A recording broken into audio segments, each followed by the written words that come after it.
Hola, mi nombre es Jonathan Vanegas, este es un curso de educación virtual.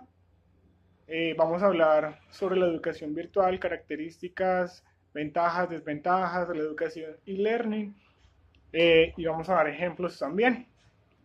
Todo basado en los autores de la competencia número uno y también citaciones de otras bases de datos en Internet que estarán referenciadas. Vamos a hablar entonces del autor María Paz Trujillo Miravalles. Ella habla de una reseña de un libro de la educación a distancia a la educación virtual.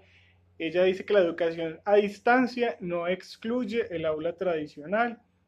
Hay clases que sí se pueden dar, evaluaciones o momentos donde sí se pueden dar en una clase física, pero el alumno generalmente tiene toda su información y va y la hace sin ninguna otra interacción. En la virtual, ella dice que la educación virtual es la separación física y escribe que la educación física virtual puede darse en cualquier lugar y momento sin recintos precisos ni cerrados, sin que los aspectos temporales y geográficos sean un obstáculo. Ella dice que muchos consideran la educación a distancia como de segunda clase, ya que limitaba la interacción y los elementos básicos de toda relación educativa, es el cara a cara entre docente y alumno. Se abordó el tránsito también entre los diferentes tipos de educación a distancia y los modelos del e-learning y habla de una transición que viene marcada por el uso del Internet entre estas modalidades. Habla de que el Internet no solamente es un instrumento de comunicación, sino también un potente medio formativo, capaz de brindar herramientas que garanticen la calidad en todos los procesos educativos. Es un entorno social, eh, también es un escenario de desarrollo donde se da a través del ciberespacio. Ciberespacio como el lugar natural para el desarrollo de todos los procesos de educación virtual. Jorge Hernán él habla de educación virtual. Él dice que los estudiantes acceden a través de medios interactivos y pueden consultar con compañeros y expertos en el sitio, en el momento y donde se quieran. Habla de que la educación a través del Internet es una modalidad de educación a distancia que utiliza tecnologías. Dice que no van a desaparecer las universidades, dice que las actividades que se pueden desarrollar mejor virtualmente pues se harán y las que no continuarán siendo físicas y no digitales. Dice que no es un tema de deshumanización, pero es responsabilidad del que lo crea que no sea así, es un tema delicado. El futuro de la educación universitaria respecto a la educación virtual, pues él dice que ojalá o se va a llegar más bien a que los alumnos puedan escoger cursos o materias en otras universidades de otros países sin tener que desplazarse. Dice que Colombia debe hacer acciones para que la educación virtual tenga mayor impacto y él dice que se debe ampliar la cobertura con calidad y pertinencia, tiene que haber mayor conectividad en el país como una prioridad nacional. Islas Maldonado nos habla entonces también de educación virtual y de e-learning, también nos toca el tema de la definición de Internet. Entonces ya dice que según el ritmo vertiginoso de nuestra era, es necesaria la incorporación de las TICs en el contexto educativo para el desarrollo de todas las habilidades. Describe el Internet como un facilitador de conocimientos que permite entonces la enseñanza y el aprendizaje y habla del e-learning y lo define entonces como un aprendizaje electrónico o mediado por tecnologías digitales que proporciona soluciones para la adquisición de conocimientos. Ella habla también de las características del e-learning.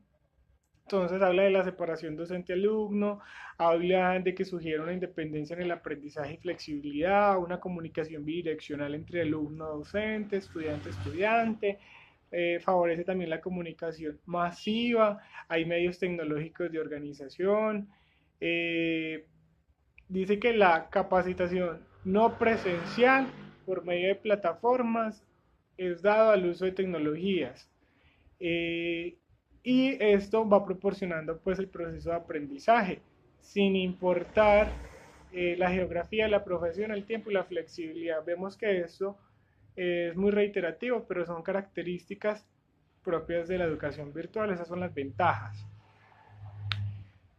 Dicen que hay una sociedad de información, entonces dice hay una nueva generación que tiene a su alcance nuevas tecnologías, que las tecnologías ayudan a reducir tiempos y costos y que esta generación nueva de tecnología se llama generación.net.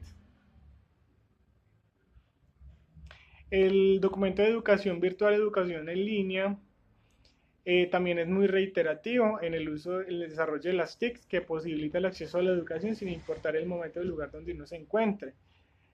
Dicen que la educación a distancia es una solución a los problemas de cobertura y calidad por ser inaccesible, por ubicación o por costos de desplazamiento.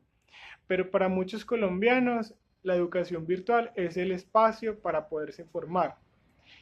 Y entienden la educación virtual como parte de la educación a distancia en cuanto a que ellos describen tres generaciones.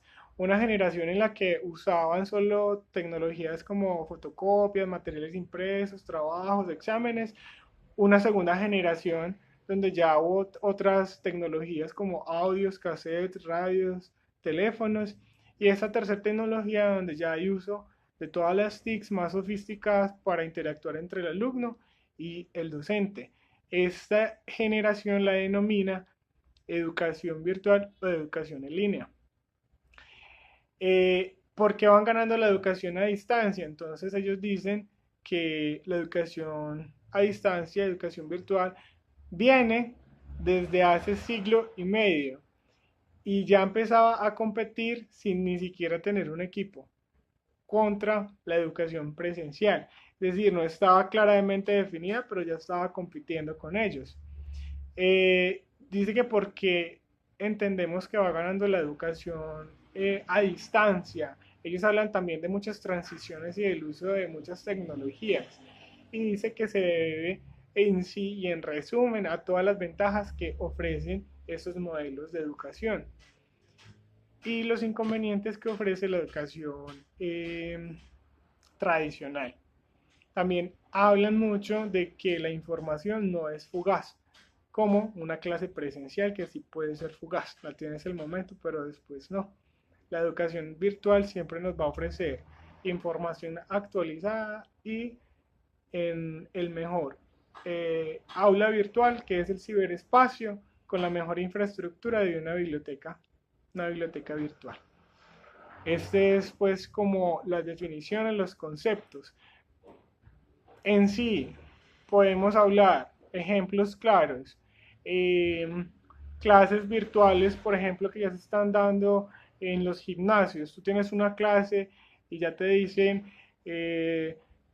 clase para bajar de peso. No hay un docente, realmente es un video donde te muestran cuáles son los ejercicios que tienes que realizar, entonces también lo vemos en ese aspecto. Diplomados virtuales que los puedes realizar desde tu ciudad sin tener que trasladar o solicitar espacios de tiempo. También te van a ahorrar costos.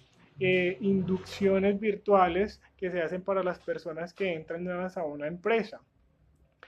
Educación virtual en idiomas, por ejemplo, el tema de Open English, que es en otras ciudades, pero hay personas de todo el mundo realmente realizándolas. Como un dato extra o algo extra, también quisiera mencionar la heteronomía y la autonomía. Fueron conceptos dentro de la educación virtual necesarios que quería involucrar en este video, ya que investigué acerca de este.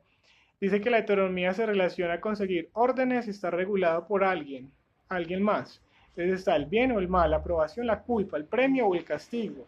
Es una regulación externa. Un ejemplo, cuando tocan el timbre en un colegio para iniciar las clases o para salir a recreo.